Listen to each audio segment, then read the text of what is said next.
What's up, y'all? Today we are joined with Isaac and Priscila, and we got a very, very interesting topic that we're talking about: being in an open relationship. Now, I got a lot of questions for y'all. Go ahead. I'm just going to go in pow. I'm a straight shooter. All right. I've never been in an open relationship. So It's our first time actually too. Really? Yeah. So what is it like? I mean, like, school us completely.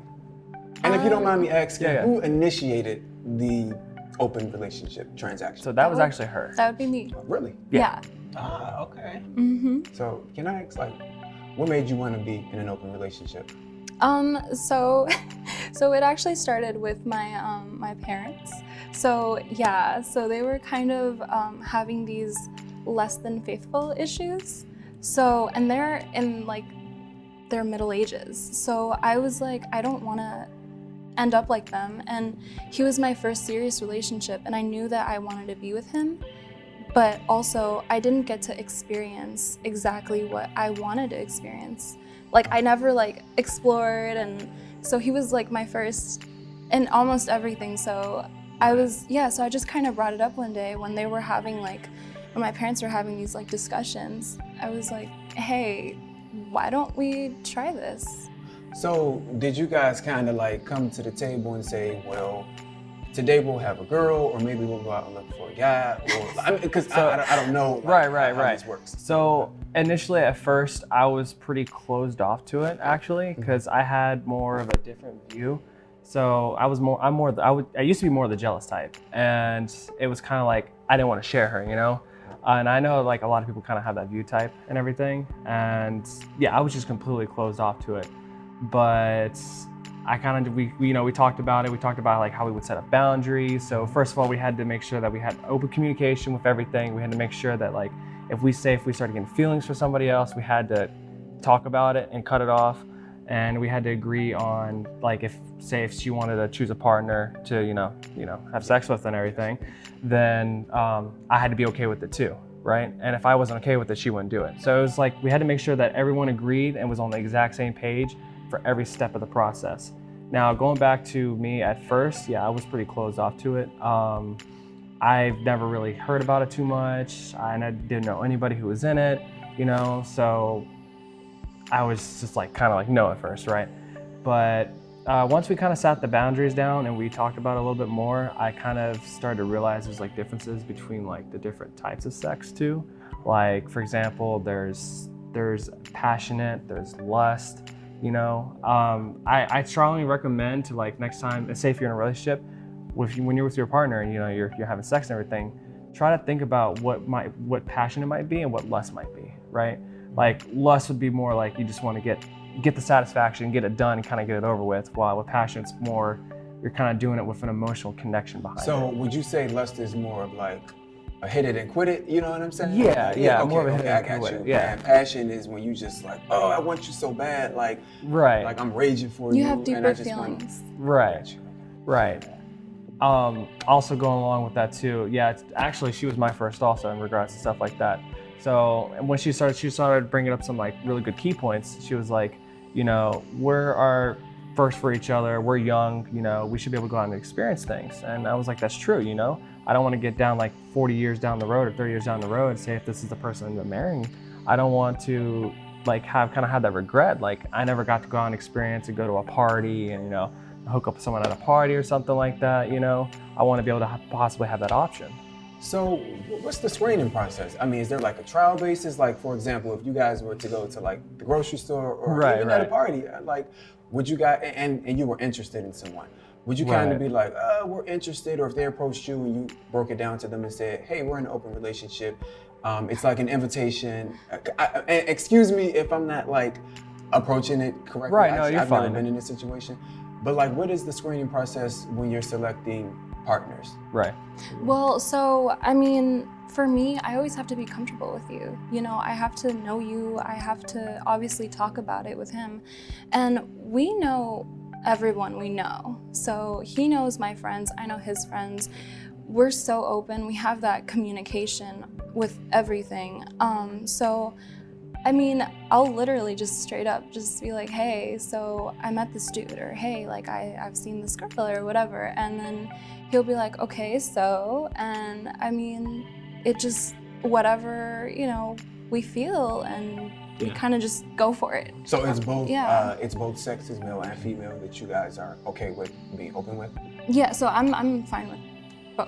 Oh, okay. So who picks, like, is it a certain day, either Isaac or Priscilla, that you say, all right, well, Monday and Tuesday or Wednesday and Thursday, or is random, like, oh, I got not really an urge, but I seen someone that was attractive physically.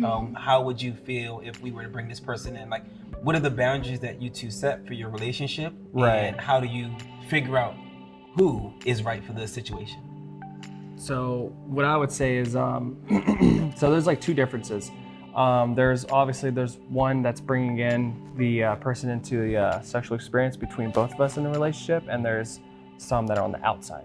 So a lot of times we usually have our sexual experiences on the outside.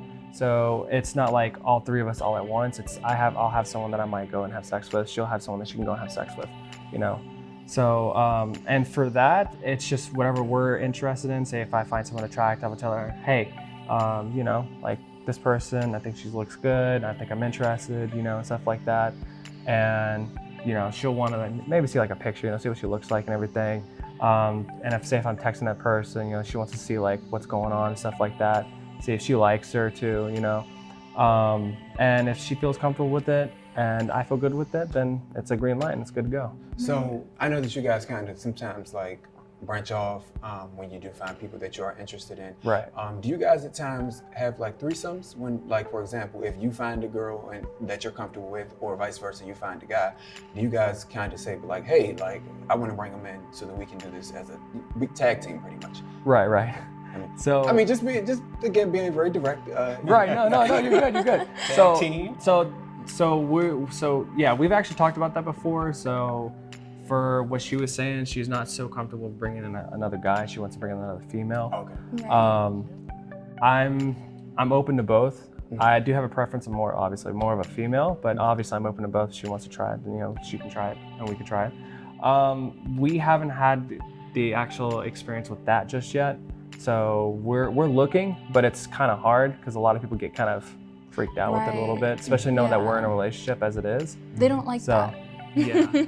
So they don't like sometimes we do find difficulty having a sexual experience outside of a relationship because, you know, we're always upfront about it. We always tell them that, hey, we're in an open relationship. This person knows, they're okay with it, and that does deter people too. And I have this question for you, Mr. Isaac. And you get into Veen if you want, but mostly it's for Isaac. Right. So I apologize if it comes off a bit brutish, but that's fine. You have a girlfriend, somebody you love very much, right? Right. Yeah, you guys love each other, that sometimes sleep with other men. How do you deal with the fact that other guys, because that's why I asked you, we all guys can be a bit assholes in a way, right? Yeah. What happens when they start calling your girlfriend names? Because again, you do have a girlfriend who sleeps with other men. Now it's your choice, and I do approve of your choice. Right.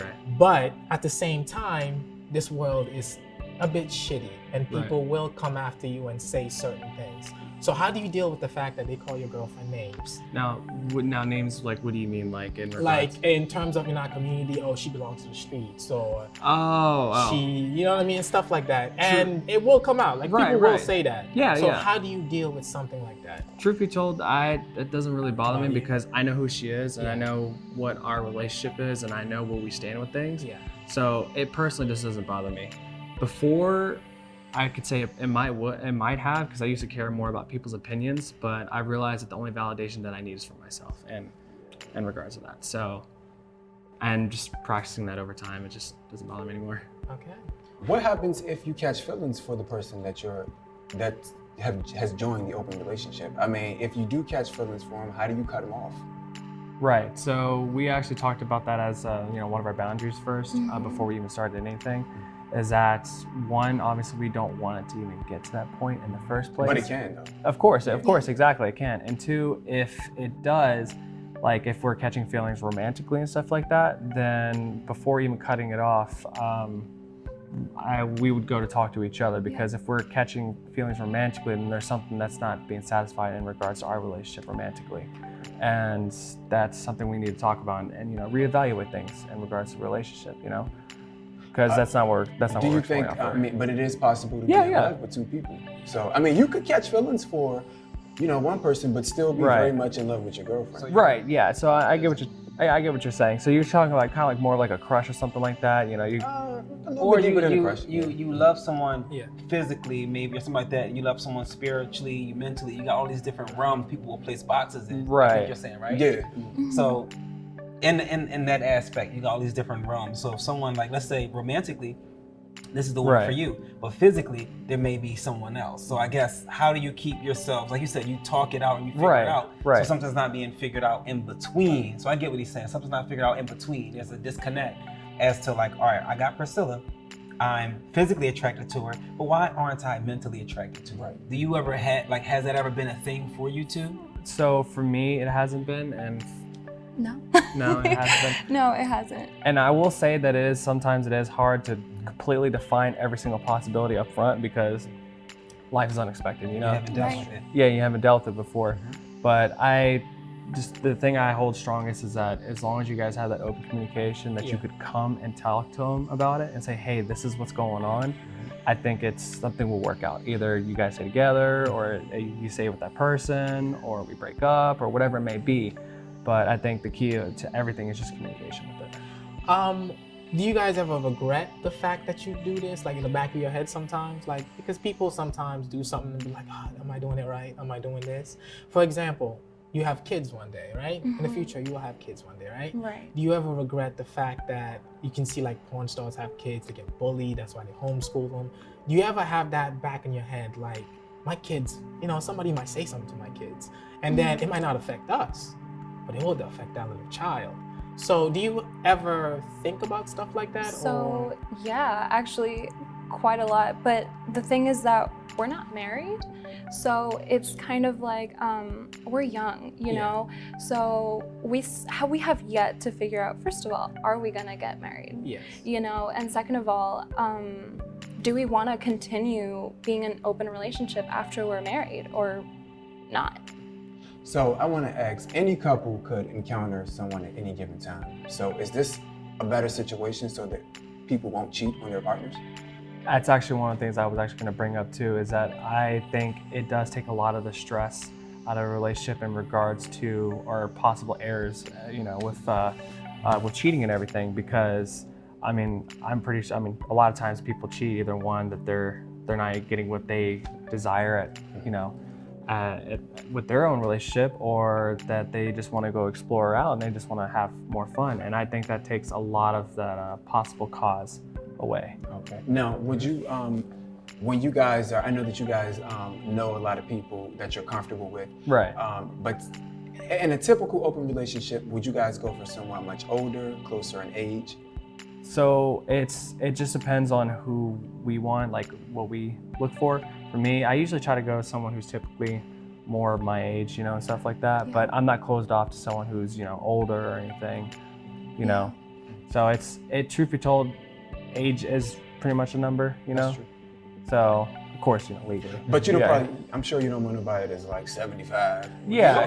Hold on, wait a minute, hold on. I'm just saying, I mean, you could, but I mean, right. At 75 and 80, I mean, I'm sure they're not really doing much, you know. Right. I mean, there are probably some special cases that might be like, they might be 75 but look like they're 40.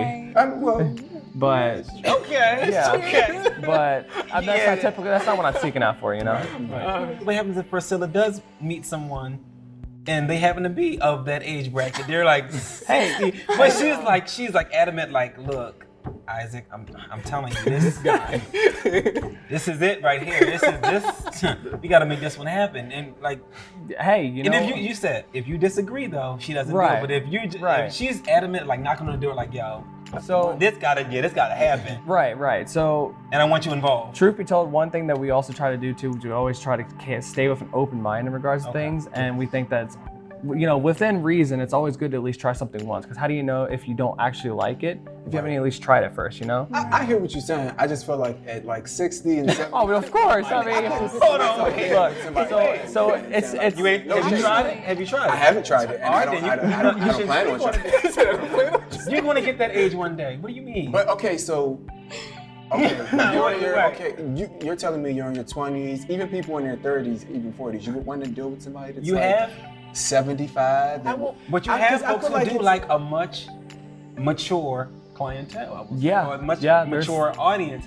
And like you were talking about earlier, the sugar mamas and sugar daddies and all this, you have folks who want that. And they're younger. Yeah. They want to explore. I understand you want to explore. I don't know. I just feel like, like that's pushing it just a bit. But right. To each his own. If you want your tea and your coffee and your liquor and your water too, then I mean, who am I to stop you? You know what I mean? Right. So age is nothing but a number, right?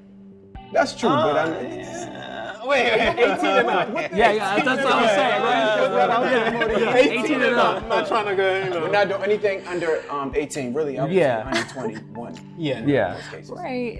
Yes. Bode, yes. But that's it's a bit of a stretch. But no, it's funny that you should bring that up because actually I have those moments where like I'm closed off to something that he's open to. Like say there's somebody that he was like, hey, so like I've been talking to this chick and then like all of a sudden I'm like, but what?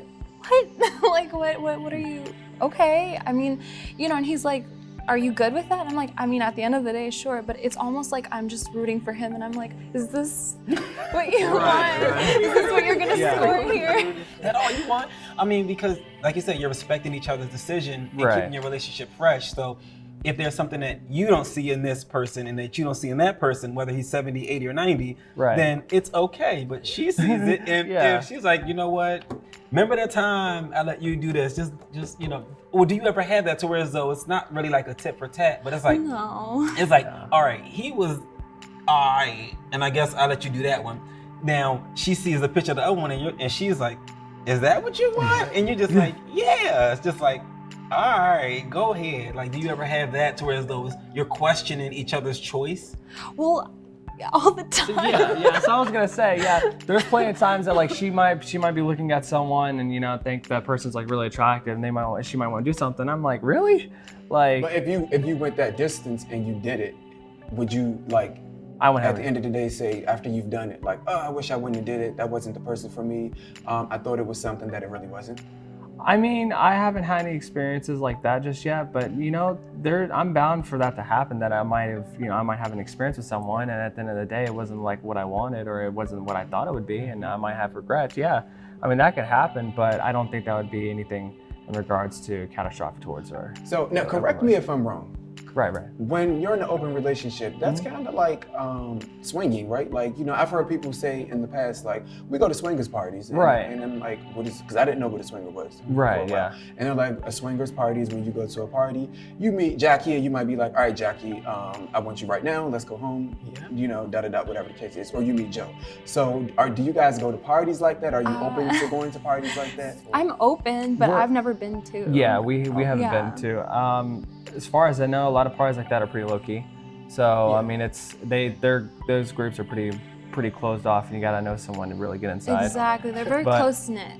But from what my understanding of like what usually with swingers parties and stuff like that, it's usually couples that go to swap. So they usually like say, so usually it's like say if we're a couple, and then say like you go with your partner, right? Then we would swap partners. So I would take your partner and you take mine. That's usually like... There's a lot that's going on in the world. I have a question about this swapping. So let's say... We haven't done that, actually. Right, so we're not very educated but it's okay, on that community. Because you said more than I know, because I thought you just go in and you just pick whoever kind of thing. Like, let's say I don't know your couple is there, like you two are there. Right. But I see Priscilla, I'm like, hey, that's... And Priscilla's like, okay, but I don't necessarily want to swap my partner doesn't want to go vice versa with you, like they want to go with somebody different. Right. Do you know how that works, or is that allowed, or is that frowned upon, or is it like? So as far as I know, we don't have like a clear like answer or rule for that. However, I think it's just how both parties feel. If they're okay with that, then they're okay with that. And if they're not, then they'll probably then they'll probably just move on. That would be my assumption. Like, say if I wanted to sleep with Jill and then, you know, Jack, she didn't want to end up with Jack, and as long as they were okay with it, at least with me and like, you know, Jill going at it, then, you know, then they're okay with it. So I do have a question. Right. So what if you, Isaac, you find a girl that you're, you know, head over heels for, and Priscilla, you're not so interested. Do you guys ever get in a situation where one of you are like, okay, I'll just sit back and watch? Yeah. Really? Yeah. Yeah. I mean, here's my thing is that let's just say you have somebody that you like so much and you're like, this means the world to me. She's beautiful. She's the best. And then it's like, wait, somebody else likes her. Instead of getting mad, why aren't you like, go get it? You know, like we're together, you know, you guys can have something physical, but in the end, me and you are the ones that have like that tight bond. So I'm like, yeah, go for it. And honestly, she's the one to like cheer me on and be like, go get it. I have done that. She's in the background like, go. Yeah. For real? Yeah. I'm like, hey. Also, we like help each other with texts, and we're like, hey, no, say this to her, or like, hey, why don't you call her this? Like, hey, she has really pretty eyes, and he's like, oh, get that. So it's really a team effort then. You collectively, because you have that emotional attachment to each other, you don't want to see each other fail. So you're willing to grow together and figure out your experiences together versus that love that you have or that bond that you have, splitting it, and then you're exploring this part, you're exploring that part of the world, and then maybe one day coming back together. You might just do it together and figure it out together, and then we're like, okay, well, so like, what would you tell like a guy? I'm gonna put myself out there. A bad guy like me who would go up to a girl and be like, oh, I want an open relationship. But obviously, I want to be the open one. And she can just stay in a cage, basically. And and I have tried this. You know who she is. But like, what would you say to a guy? Like, what would be like the thing you would tell me to like succeed in getting a yes? Well, I mean, our situation is no, that's not the case. Yeah. So I don't really know what you would tell her because I put myself in her shoes and I'm like, is she the type to want to be just only with you and let you explore that? Or is she the type to be like, you know what, I'm cool where I am and like, you know, just don't go for it. You know, it's just, honestly, just case scenario, just talk it out. I had a question then to piggyback off of what Fode said. What would you tell a female in that situation that may have asked you for advice to be like, hey, Fode only wants an open relationship for him and he wants me to be on a closed-ended relationship. Like, what would you tell her? Like, no, you should explore yourself or go ahead and bow down to what Fode wants? So, none of the above. So, okay. So to wrap it up, because I know we're running out of time, and for the sake of time, moving forward, if you guys were like serious to the point where marriage starts to come in and you want to start a family, do you guys still want to seek and pursue being in an open relationship? So that's the thing. We're gonna make that decision once we get there. Okay. We're not completely closed off to that, and we're not saying yes, we're gonna do it. You know, it's just if everything's going good and we think it's gonna work, we think it's gonna work fine, then we might do it. Yeah. Okay. But if we think that hey, you know, it might not be good, or hey, it might not be good for the kids or something, because this circumstance, we might close it off. Okay. So we're more or less just kind of playing it by ear and just kind of just taking your time. Exactly, taking one step at a time. One step at a time, I guess. Exactly. You can't plan out everything that's going to happen. That's exactly true. Right. So the one last thing I want to say too is that for like, you know, all the people that might be out there and, you know, might be considering and everything, I would say I wouldn't say if you just got with somebody, I wouldn't say jump right into it like 1 month in, you know. I would say what really kind of helped us with our success so far has been that we knew each other and we were essentially in a close relationship beforehand. You know, so we got to learn each other, we got to learn our boundaries with each other, we got to learn how to communicate, you know, we got the basic principles of a relationship down and impact first.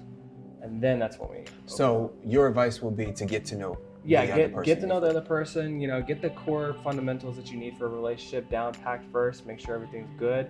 and then I would say open up. Well, I thank you guys so much for sitting at the panels and sharing your experiences with us and educating us on what it's like to be in an open relationship. I've never done it. Not sure if I'll ever try it. I've just never done it at this point, place and time in my life. So you guys heard it here first. If you're thinking about being in an open relationship, you need to listen to Isaac and Priscila. Listen, learn, and then you can go out and get what you want. Have a good one, y'all.